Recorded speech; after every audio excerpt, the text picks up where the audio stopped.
Apocalipsis, capítulo 3. Estamos allí en Apocalipsis, capítulo 3. Y vamos a leer desde el versículo 14 hasta el 22. Yo tengo dos versiones acá y voy a leerles primero en la versión Reina Valera. Vamos a trabajar desde la versión Reina Valera, la lectura. Dice la palabra del Señor a partir del versículo 14. Y escribe al ángel de la iglesia en la Odisea: he aquí el amén, el testigo fiel y verdadero, el principio de la creación de Dios, dice esto: yo conozco tus obras, que ni eres frío ni caliente. Ojalá fueses frío o caliente, pero por cuanto eres tibio y no frío ni caliente, te vomitaré de mi boca. Porque tú dices: yo soy rico y me he enriquecido y de ninguna cosa tengo necesidad, y no sabes que tú eres un desventurado, miserable, pobre, ciego y desnudo. Por tanto, yo te aconsejo que de mí compres oro refinado en fuego, para que seas rico, y vestiduras blancas para vestirte, y que no se te descubra la vergüenza de tu desnudez. Y unge tus ojos con colirio para que veas. Yo reprendo y castigo a todos los que amo. Sé pues celoso y arrepiéntete. He aquí, yo estoy a la puerta y llamo. Si alguno oye mi voz y abre la puerta, entraré a él y cenaré con él y él conmigo. El que venciere, le daré que se siente conmigo en mi trono, así como yo he vencido y me he sentado con mi Padre en su trono. El que tiene oído, oiga lo que el Espíritu dice a las iglesias. Bueno, esta porción es ya el final de esa primera parte de lo que nosotros hemos llamado como las cosas que son. Recuerda que Apocalipsis, en su forma o en la estructura sencilla de Apocalipsis, todo el libro de Apocalipsis está dividido en tres partes: las cosas que fueron, las cosas que son y las cosas que serán. Entonces está hablándonos Apocalipsis del pasado, está hablándonos del presente, pero también nos está hablando del futuro, ¿sí? Nos habla de estos tres tiempos en el desarrollo de la historia de la humanidad y específicamente de lo que tiene que ver con la iglesia, ¿sí? Y hasta aquí, hasta el capítulo 3, Apocalipsis nos narra el mensaje que Jesucristo, ya glorificado, le está dando, le está entregando al apóstol Juan, para que el apóstol Juan pueda transmitírselo a 7 iglesias. Y aquí en esta porción que estamos leyendo, en Apocalipsis capítulo 3, desde el versículo 14 hasta el 22, en esta porción entonces le está hablando a la última iglesia, y esta iglesia es la iglesia de la Odisea, ¿sí? La iglesia de la Odisea. Meditando en esta porción, yo le colocaba un pequeño título a esta reflexión: lo que pasa y lo que pasará. Le colocaba así a esta reflexión. Y cuando uno mira todo lo que está narrando el libro de Apocalipsis, pues nos encontramos aquí en este libro, y en muchos aparte encontramos una enseñanza muy puntual. Todo está enmarcado en la voluntad de Dios, de nuestro Creador. Todo, ¿sí? Todas las situaciones, circunstancias que se están dando, que nosotros estamos viviendo, están enmarcadas dentro de la voluntad de Dios, su soberanía. Dios es un Dios soberano, y entonces la soberanía de Dios se manifiesta todo el tiempo. Y aquí nosotros encontramos algo bien importante, y es que en este libro, y específicamente en estos primeros 3 capítulos, el Señor alaba, el Señor también amonesta y el Señor reprocha. Hace 3 cosas allí. Con la iglesia, con el mensaje que le está dando a la iglesia, en algunas ocasiones alaba a esa iglesia, en algunas ocasiones la amonesta y en otras ocasiones le reprocha. Y le reprocha, la alaba o la amonesta por la condición espiritual que la iglesia tiene. Y como les decía anteriormente, uno encuentra en el mensaje a estas 7 iglesias, encuentra que hay 2 iglesias a las cuales el Señor las alaba, ¿sí? Solamente las alaba, no les genera ningún reproche. ¿Y recuerdan cuáles son las 2 iglesias? Tarea, tomar nota. Una de ellas es la iglesia de Filadelfia, ¿sí? La iglesia de Filadelfia, una iglesia que, según los que estudian este libro, esa iglesia, la iglesia de Filadelfia, y la iglesia que estamos mirando hoy, la iglesia de Laodicea, las características de esas iglesias hoy se están viendo. O sea que en la actualidad tenemos 2 iglesias que están allí viviendo según esas características. Y qué bueno tener en cuenta estos detalles que nos muestra aquí Apocalipsis. En otras palabras, la reflexión me llevaba a concluir que lo que nosotros hagamos en una condición de carnalidad siempre va a ser reprochado por Dios. Aquí vemos muchos aspectos de la iglesia, y Jesucristo en su mensaje a estas iglesias hay cosas que reprocha, y lo reprocha específicamente por esa condición de carnalidad. Pero cuando usted mira el versículo 15 y el versículo 16, recuerde que estamos haciendo un estudio bíblico, entonces estamos reflexionando mucho sobre lo que nos plantea allí la palabra de Dios. Recuerde que cuando uno va a hacer un estudio bíblico tiene que hacer un ejercicio hermenéutico.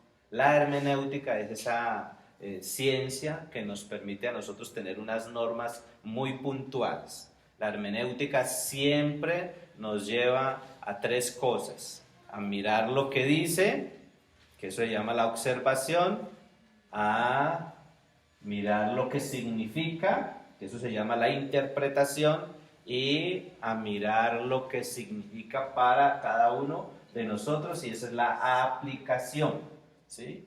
Entonces tenemos que observar, tenemos que interpretar y tenemos que aplicar la palabra de Dios todo el tiempo. Usted solamente se queda observando, ve lo que dice allí, pero no lo entiende, pues va a ser muy complicado que usted lo vaya a poner en práctica. Por eso los principios hermenéuticos se deben aplicar todo el tiempo. Y aquí lo que nos enseña el libro de Apocalipsis es que debemos evaluar nuestra condición espiritual, porque Dios está o alabando cómo estamos espiritualmente, o está amonestando, o está reprochando. Y en el versículo 15 y en el versículo 16 dice: estoy enterado de todo lo que haces. Estoy leyéndoles en otra versión.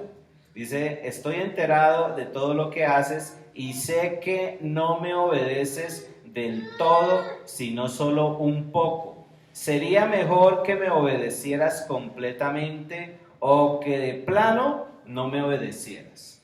Pero como solo me obedeces un poco, te rechazaré por completo. Y ahí entonces vemos un tema bien interesante. Cuando yo me llenaba estos 2 pasajes, pues tenía que concluir lo siguiente: Dios, el Padre Celestial, espera que nosotros nos definamos. Y por eso en la versión tradicional dice frío o caliente. Es mejor que estés frío o caliente. ¿Por qué? En la pedagogía que utiliza Jesús para enseñarnos, siempre el Señor Jesucristo utilizaba las condiciones, las circunstancias sociopolíticas, pero también geográficas. Entonces, Él utiliza aquí un asunto de carácter geográfico. Resulta que esta ciudad, la ciudad de Laodicea, estaba en un lugar en donde para ellos era complicado el tema del agua, pero tenían montañas en donde había mucha nieve y tenían termales. Entonces ellos, en su deseo de tener agua allí a su disposición, empezaron a fabricar un acueducto, o acueducto es que se dice, ¿no? ¿Sí? Y ese acueducto empezaron a planearlo para traer agua fría y para traer agua caliente. Y resulta de que cuando ellos ya construyeron el acueducto, empezaron a tener problemas con el agua. ¿Y por qué problemas con el agua? Sencillamente porque cuando ellos empezaron a traer el agua fría de allá de los nevados, traían el agua fría, en el camino de esa agua fría se iba calentando y llegaba tibia. Igual pasaba con el agua caliente, ellos anhelaban tener agua caliente allí a disposición y esa agua caliente salía de los termales, pero en el camino se iba enfriando y entonces les llegaba tibia, o sea que no era agradable cuando el agua les llegaba ya a la ciudad. Y de ahí se toma el Señor para transmitir este mensaje. Y por eso les digo yo que nuestro Dios, nuestro Padre Celestial, espera de nosotros que nos definamos. Usted tiene que definirse o frío o caliente. ¿Por qué? Sencillamente porque Él lo expresa aquí en esta porción bíblica que nosotros estamos leyendo, en Apocalipsis 3 del 14 al 22. Él dice que la tibieza es desagradable. Así como el agua era desagradable para estos habitantes de la Odisea, para el Señor la tibieza espiritual es desagradable. Al Señor no le agrada nuestra tibieza espiritual. ¿Sí? Es mejor que usted sea frío y diga, no, yo no creo en Dios, no lo sigo, no lo busco, ¿sí? Me voy al infierno de una vez, ¿sí? O es mejor que usted diga, me comprometo y voy a seguir fielmente al Señor. Pero tibieza no, que no estemos en esa condición espiritual. Ese era el problema que tenía la iglesia de la Odisea. Ahora yo pensaba, meditaba en el hecho de, bueno, un cristiano frío. ¿Cómo será un cristiano frío? Porque el mensaje aquí, para que tomemos en cuenta, el mensaje aquí ¿para quién es? Para la iglesia que estaba en la Odisea. O sea que hay cristianos fríos. Pueden haber cristianos fríos, pueden haber cristianos calientes y pueden haber cristianos tibios. Pero aquí el Señor nos exhorta a que nosotros seamos cristianos llenos del fuego del Espíritu Santo. Ahora meditaban los cristianos fríos. Bueno, los cristianos fríos, ¿quiénes pueden ser? Pues los cristianos fríos pueden ser esos cristianos que, producto de dejarse influenciar por el mundo, el entorno donde convivimos con otros, empezamos a negar las enseñanzas fundamentales de la fe. Esos son los cristianos fríos, los que niegan las doctrinas fundamentales de la fe, y entre ellas a Jesucristo. No encuentran a muchas personas que comenzaron su vida en Cristo y ahora lo niegan. Ahora ya discuten, Jesús ya no es Dios. No, Jesús no es Dios. Yo recuerdo una experiencia con los testigos de Jehová. Ellos dejaron de visitarme porque una vez me dijeron, es que nosotros también somos cristianos. Ellos vinieron y entonces yo les dije, no, que disculpen, no, nosotros ahorita no los podemos atender, nosotros aquí somos cristianos. Ellos dijeron, nosotros también.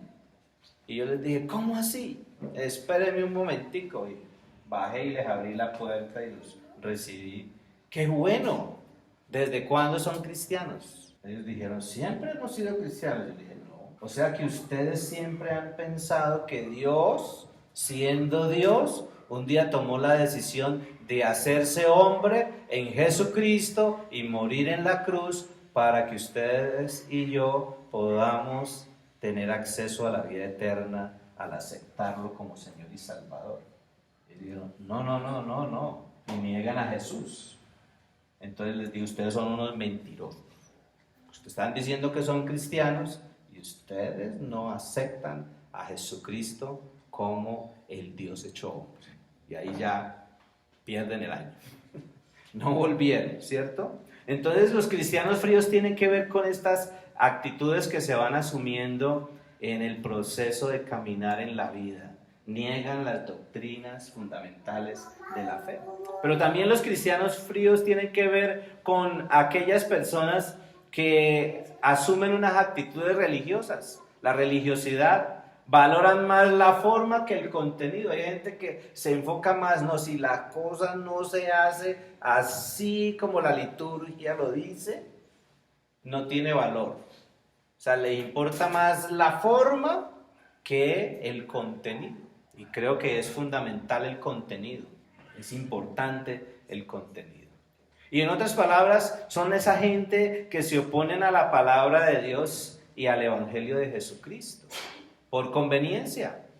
En el caso de la Odisea, es una iglesia que estaba en una zona, en una ciudad, en donde esa ciudad era una ciudad con muchos recursos. Entonces ustedes se imaginan una ciudad próspera, con muchos recursos, con una parte material muy buena. Entonces los cristianos de esa ciudad también eran cristianos que estaban allí disfrutando de esa parte material.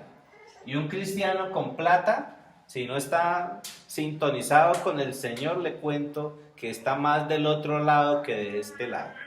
Y eso lo hemos visto, ¿cierto? Lo hemos visto y el Señor lo recalca. Pero también pensaba en los cristianos calientes. Porque si hay cristianos fríos, pues también tienen que haber cristianos calientes. ¿Qué características definen a un cristiano espiritual? Los calientes espiritualmente. Pues son aquellas personas genuinas, aquellos hombres y mujeres de Dios con fervor, con pasión espiritual, que están apasionados por la vida espiritual, que están apasionados por Dios, por su palabra, que aman practicar las cosas de Dios. Esos son los cristianos espirituales, los cristianos calientes, aquellos que son entregados a Dios y a su palabra. Esos son los cristianos espirituales de los que está hablando aquí el Señor. Aquellos que están cuidando su primer amor. Si uno es fiel y si uno se enamora, pues uno tiene que cuidar ese primer amor. Y en la vida espiritual también. Y esos que cuidan el primer amor son aquellos que cuidan su relación, su intimidad con Dios, aquellos que están en un proceso de madurez, de crecimiento, pero también aquellos que son instrumentos útiles, que sirven al Señor. No solamente en lo eclesial, ¿no? Porque a veces uno cuando habla de servir al Señor, ya me están diciendo que me vuelva pastor o líder de algún movimiento, o de algún propósito. No, aquí nos están diciendo es que un cristiano que crece, un cristiano que madura, un cristiano que se desarrolla, es un cristiano que es de testimonio allí donde Dios le tiene. Llámese primero su familia, su comunidad, donde trabaja. ¿Sí? No es un cristiano que está llevando los lapiceros de la empresa todo el tiempo, ¿cierto? Y los guarda por allá que nadie los vea, ¿cierto? No es un cristiano que llega tarde al trabajo. ¿Sí? Es un cristiano que devuelve lo que presta. Yo tengo un poco de cristianos carnales porque les he prestado cosas y no me las han devuelto. ¿Sí? Y se hacen los que se olvidan, ¿no? Porque cuando uno les recuerda, dice, ¡ay, sí, por ahí debe estar, por ahí debe estar! Pero una cosa es que sean conscientes de que se les prestó algo y otra cosa es que sean responsables en devolverlo, ¿sí? Entonces nosotros como hijos de Dios estamos llamados a ser esos cristianos calientes espiritualmente. Un cristiano espiritual es alguien que se duele de la realidad social, pero también de la realidad espiritual del mundo.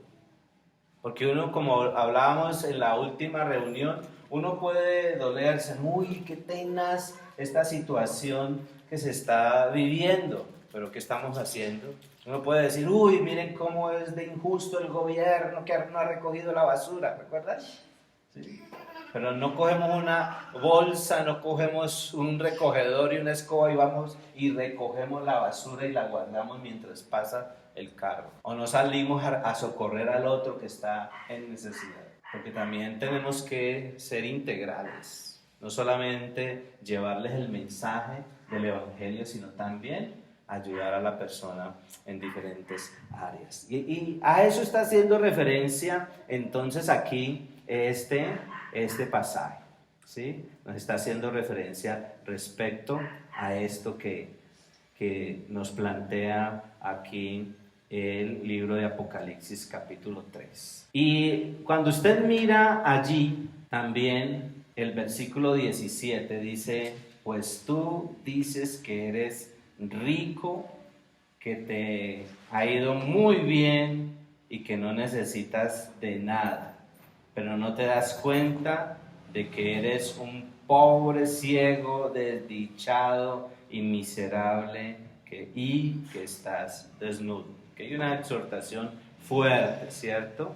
Estamos en un tiempo bastante fuerte. Estamos en tiempos en donde nosotros como cristianos hemos sido llamados a defender nuestra fe con vehemencia. Usted y yo estamos llamados a defender nuestra fe de una manera vehemente.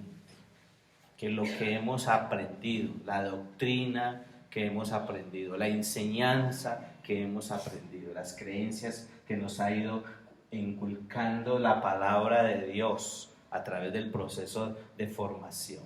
Estamos en tiempos para defender nuestra fe, pero también estamos en tiempos para examinar el corazón. Y eso es lo que nos plantea ahí el versículo 17. Este es un tiempo para evaluar nuestro corazón, para examinar nuestro corazón.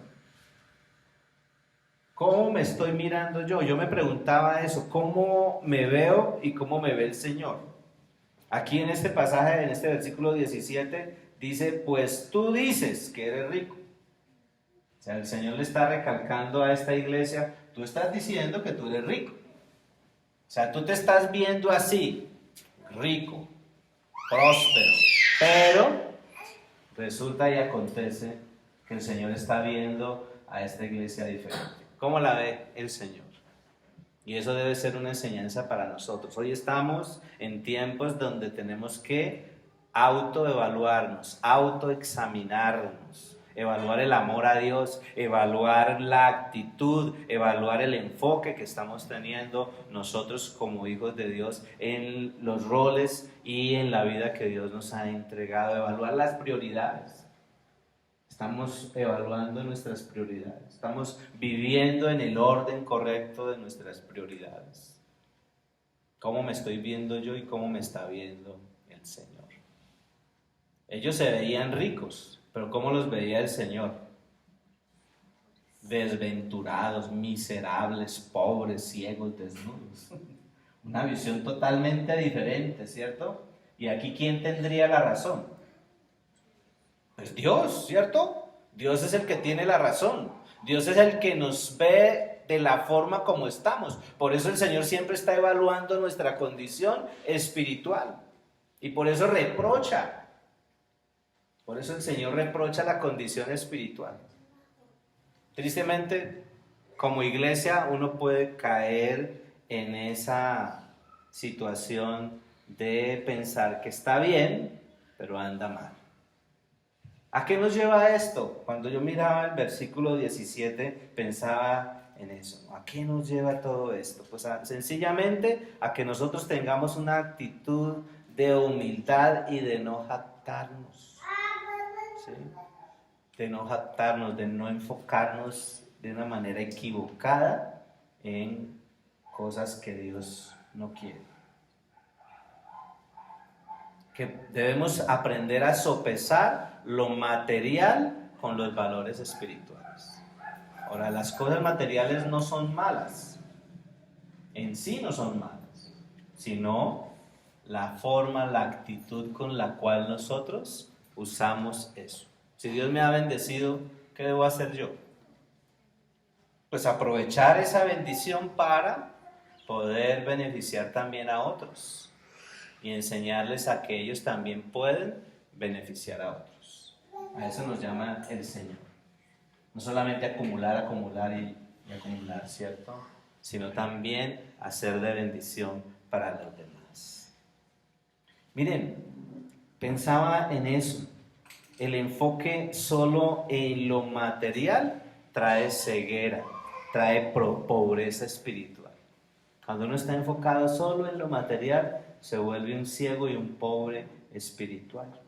Y eso es lo que estaba pasando con esta iglesia. La iglesia de la Odisea, por tener esas condiciones materiales tan favorables, su enfoque no era lo espiritual.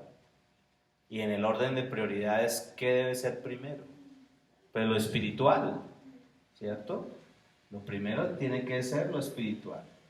El reino de Dios y su justicia. Y poder nosotros estar enfocados adecuadamente. Y tristemente, cuando uno está enfocado solo en lo material, pues deja de lado la proclamación de la palabra de Dios. Y ahí es donde debemos autoevaluarnos. ¿Cuándo fue la última vez que usted le proclamó el mensaje del Evangelio a alguien? ¿Lo ha hecho? Allí, pensando, ¿sí o no?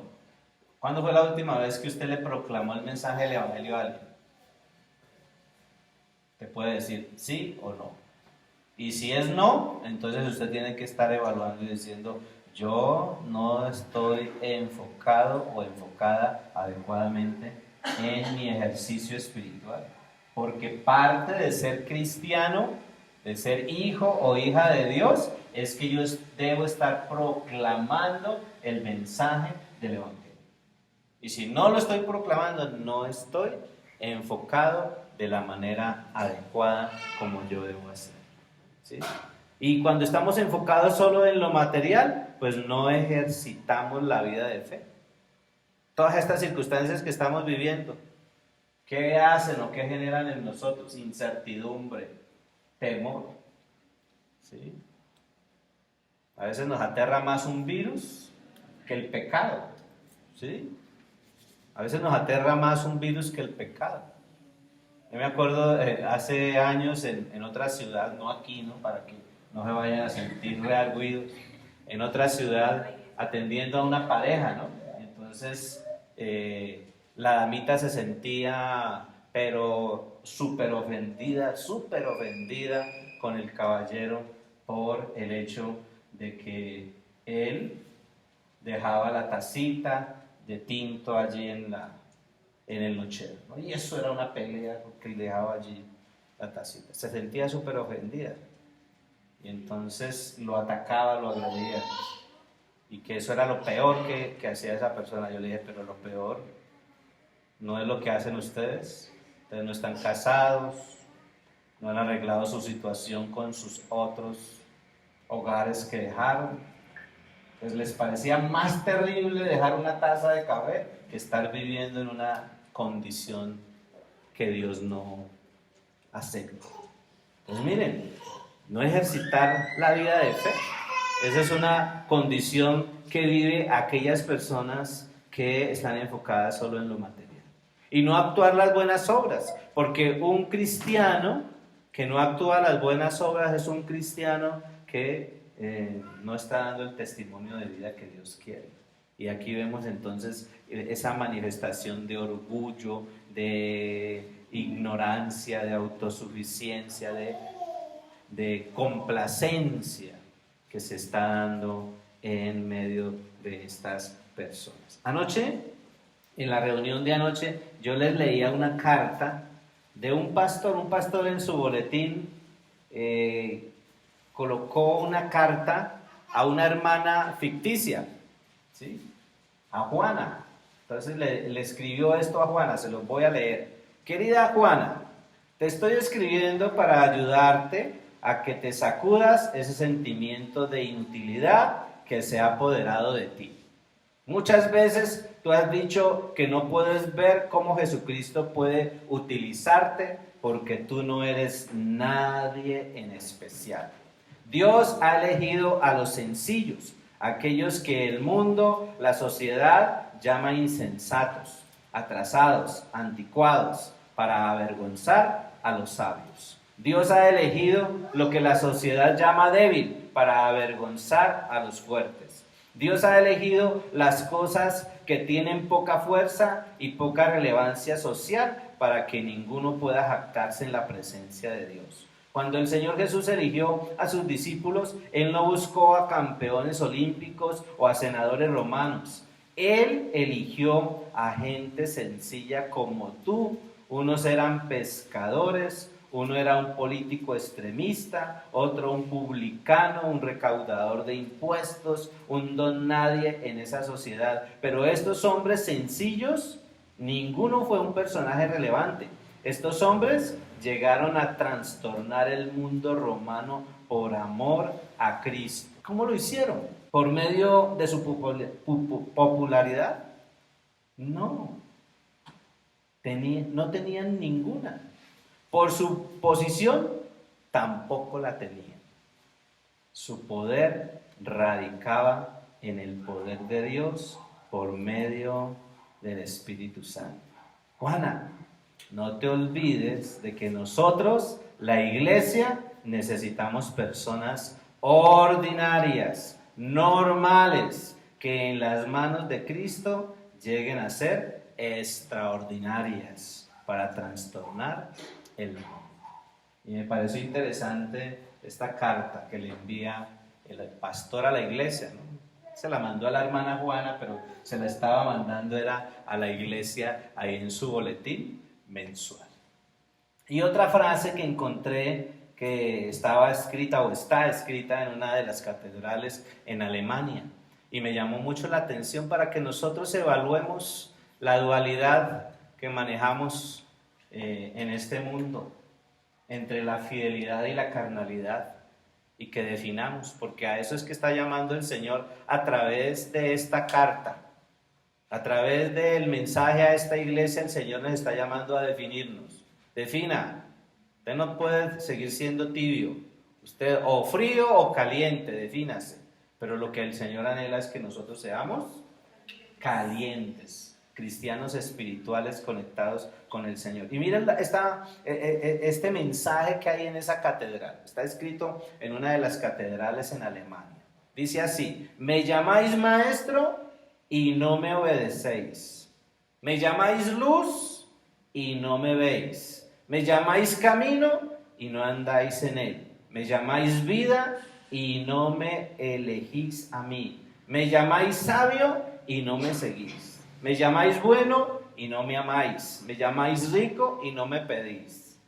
Me llamáis eterno y no me buscáis. Me llamáis misericordioso y no confiáis en mí. Me llamáis noble y no me servís. Me llamáis poderoso y no me honráis. Me llamáis justo y no me teméis.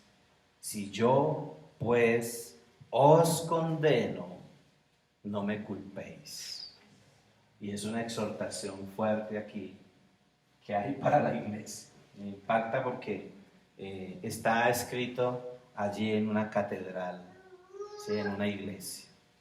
Entonces miren que en medio de toda esta realidad que el Señor está haciendo de exhortar a la iglesia, ¿sí? De exhortar a la iglesia por su condición espiritual, hay esperanza. Y en el versículo 18, miren lo que dice a partir del versículo 18.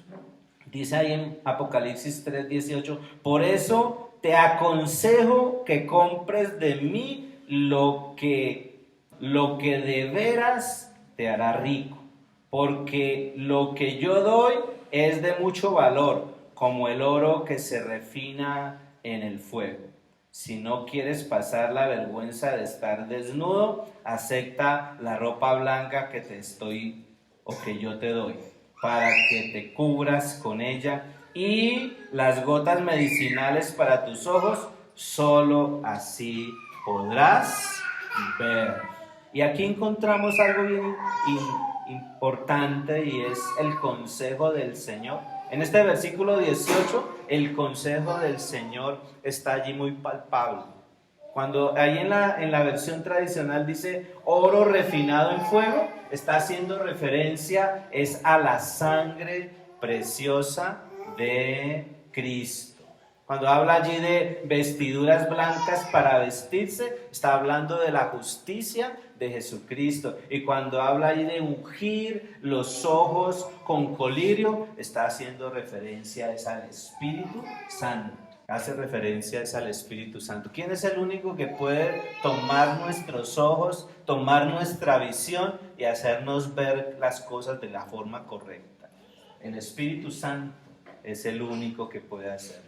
Pero aparte de ese consejo hay un llamado. Allí en el versículo 19 al 22 encontramos un llamado, y es el llamado a la devoción y a la entrega.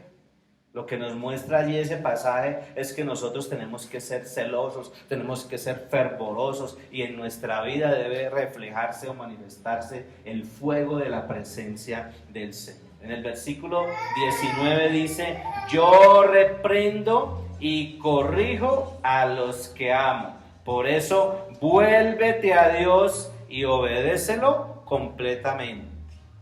Porque la exhortación inicialmente era que lo estaba obedeciendo a medias. Dice ahí en el versículo 15: y sé que no me obedeces del todo. Cuando Dios nos llama a obedecer, no es a medias, no es un poquito. Si Dios nos dice, haga esto, usted dice, voy a hacer una partecita de eso nomás. Si Dios dice, viva así, voy a vivir solo una partecita de la vida que tú me dices, y el resto lo vivo como yo quiero. No es a medias. El vivir la vida cristiana a medias es vivir tibio. Y Dios quiere que nosotros vivamos calientes. A eso nos llama el Señor, a vivir una vida con devoción, una vida con entrega. Pero en ese llamado no solamente es devoción y entrega. Para que haya devoción y entrega, necesariamente tiene que haber arrepentimiento, no remordimiento. Yo he visto ladrones que los agarra la policía y lloran. Y uno dice, ay, pobrecito, ¿no? Pero ¿por qué llora? Llora porque lo pillaron y lo cogieron. No porque se hace consciente de que lo que está haciendo es malo. En la costa, cuando estábamos en la costa haciendo ministerio en Riohacha, había una anécdota de alguien, ¿no?, que lloraba, y lloraba una señora y diciendo, ¿por qué me mataron a mi muchacho si él era tan buen muchacho? Él solo mataba cachacos. Sí, y tremendo, ¿no? La concepción de la gente. A veces pensamos que las cosas que hacemos son buenas, porque así el mundo nos la ha enseñado. Usted tiene que ser vivo. Si usted no es vivo, entonces se lo comen. Pues nosotros tenemos que ser sagaces, tenemos que ser astutos, pero guardando los principios, no dejando que los principios nuestros sean vendidos. El llamado del Señor aquí, en esta última parte del capítulo 3, es a que haya devoción, a que haya entrega, a que haya arrepentimiento. ¿Y por qué arrepentimiento? Sencillamente porque el Señor está cumpliendo su oficio sacerdotal. Y en su oficio sacerdotal el Señor está observando. El Señor nos ve. ¿Sí? Qué día que estábamos en la reunión aquí con los de liderazgo especializado y los del CENCAN. Estábamos reunidos aquí y una chica estaba por aquí con unos amigos, aquí en todo el poste, y ahí llegó una moto y la robó. Y luego ellos llamaron a la policía y se aprovecharon de la cámara. Entonces vino la policía a buscar quién tiene el tablero donde aparece registrada el video, las cámaras, para mirar quién fue el que se robó. Pues el Señor está observando, ¿sí? El arrepentimiento tiene que ver con hacernos conscientes de que lo que nosotros hacemos, primeramente, no es correcto. Lo que nosotros estamos viviendo o la forma, la condición espiritual que nosotros vivimos no es correcta. Y segundo, de que Dios nos está observando, pero no solamente nos observa, sino que evalúa. Dios mira y luego dice, eso no es así, eso no es correcto. Pero aparte de eso, juzga. 3 cosas que hacen sentido. Y entonces uno va caminando por la vida cristiana y de pronto ¡pah!, se torció y dice, ¿y por qué el Señor me dejó este chichonazo en la cabeza? No, el Señor no le dejó ningún chichonazo, el Señor ya le puso la barrera para que usted se tropezara y entendiera que no es por allí por donde debe ir. El Señor entonces espera que nosotros abramos nuestro corazón. En el versículo 20 dice, yo estoy a la puerta y llamo. Si oyes mi voz y abres, entraré en tu casa y cenaré contigo. El Señor está esperando que nosotros abramos. Anoche les compartía de ese artista que hizo ese dibujo de una representación de Jesús al lado de una puerta. Y entonces llamó a sus amigos artistas para que evaluaran su obra, ¿sí? Y entonces sus amigos lo miraron y dijeron, muy hermosa, representa muchas cosas. Y entonces uno dijo, mira, te faltó algo. En la puerta falta el cerrojo para abrir. Y entonces él le explicó, le dijo, no, es que este cuadro representa el corazón del cristiano. ¿Cómo así?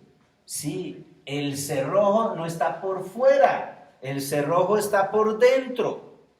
Y por eso es que dice, aquí estoy a la puerta y llamo. Jesús está de una manera amorosa, de una manera misericordiosa, de una forma muy caballerosa. Está tocando la puerta, pero quien tiene que tomar la decisión y tocar el cerrojo y mover el cerrojo para abrir la puerta es el cristiano. Es usted y soy yo. Mira, el que tiene al lado, dígale, a ti te toca abrir la puerta. El salir de nuestra condición espiritual es una decisión. Es una decisión personal. El Señor espera que abramos nuestro corazón, pero eso es una decisión personal. Usted es el que decide. O sigue tibio o decide abrir la puerta para que el Señor entre a su vida y el fuego de la presencia del Señor opere en su vida. El Señor siempre está dispuesto a perdonar, pero también a amar. Él perdona y Él ama. Y Él desea de una manera extraordinaria establecer una continua comunión con Él. Así como el tomar la decisión de abrirle la puerta de nuestro corazón al Señor es una decisión personal, el que establezcamos una íntima relación con Él es una intimidad personal, porque usted, ¿sí?, usted es el que tiene que tener intimidad con el Señor. Usted no espere, si usted tiene un líder que le acompaña en el proceso, usted no espere que su líder esté teniendo intimidad con Dios por usted.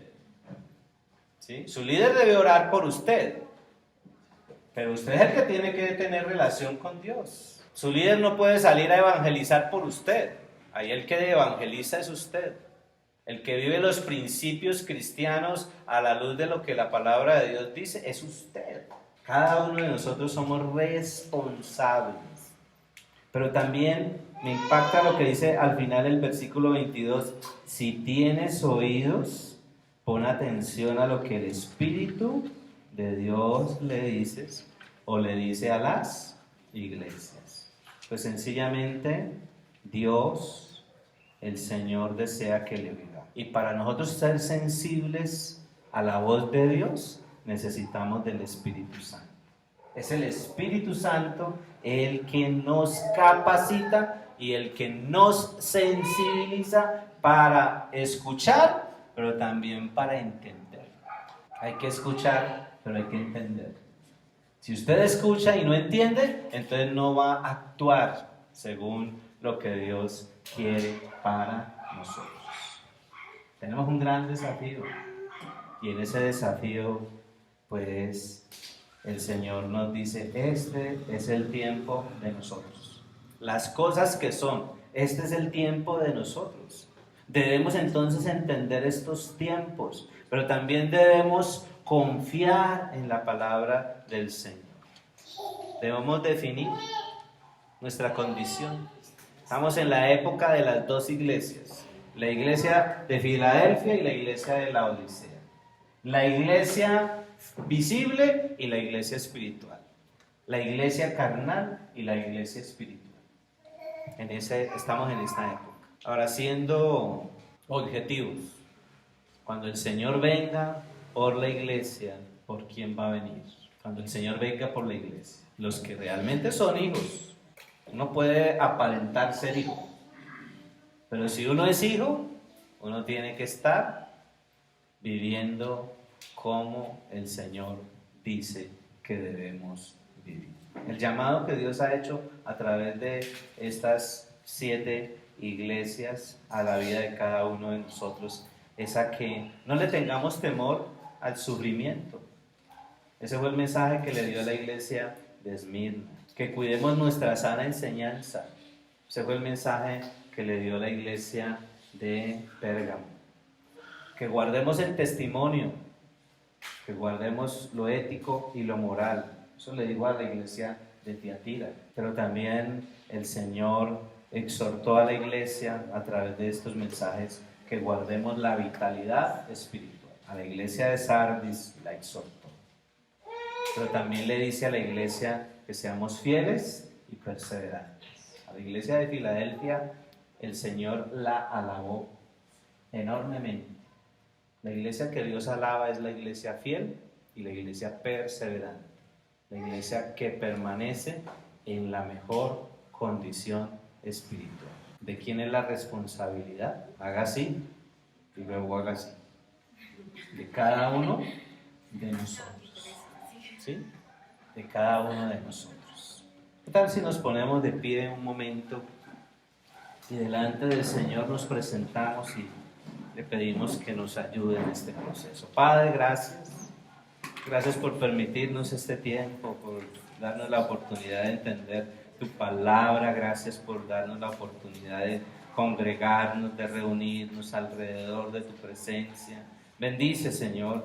Bendice a cada uno, bendice nuestras familias, bendice nuestros hijos, nuestros cónyuges, nuestros padres, nuestros hermanos, nuestros abuelos, nuestros sobrinos. Bendice a toda nuestra familia, Señor.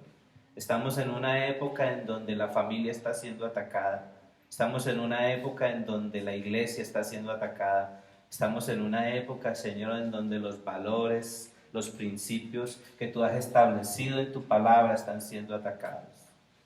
Hoy ha salido, Señor, un documento de la ONU donde la iglesia está siendo vista como el mayor peligro, el mayor obstáculo para que todo este sistema, para que todas estas políticas globalistas que están desvirtuando tu palabra se imperen.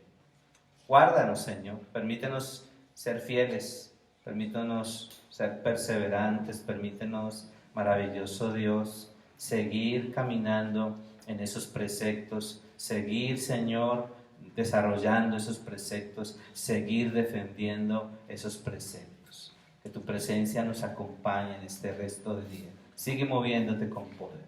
Te damos honor y gloria en el nombre de Jesús. Amén.